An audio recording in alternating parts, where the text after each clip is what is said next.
Hello everyone, my name is Reza, founder of the optimizationcity.com.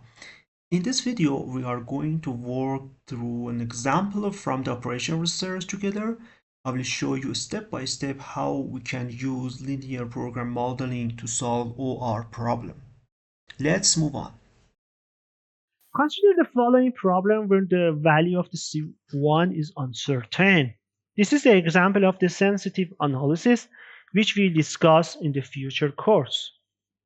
In short, sensitive analysis in the linear programming involve examining how change in the model parameters such as objective function coefficient, right-hand side value, and constraint coefficient can affect the optimal solution.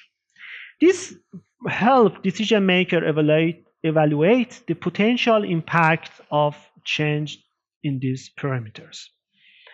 So we use the graphical analysis to find the optimal solution for different potential value of C1 from minus infinity plus infinity.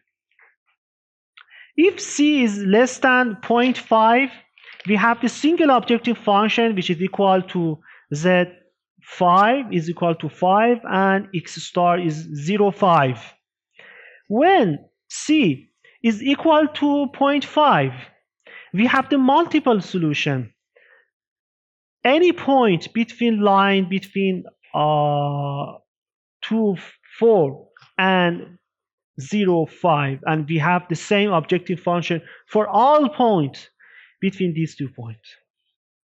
If C between 0.5 till 1, X star is equal to 2 and 4, and Z is equal to C plus 4. Again, when we have C is equal to 1, we have the multiple objective function, and the objective function will be 6. And if in the last one, if C is greater than 1, we have the single objective function which is equal to 6 times C. We will discuss in the duality theory and sensitive analysis course about how we can find this optimal solution in different cases of C. Thank you so much again for watching us. Or if you have any question, you can send an email by optimizationcity@gmail.com, or you can fill out the contact form in our website where optimizationcity.com. Goodbye for now.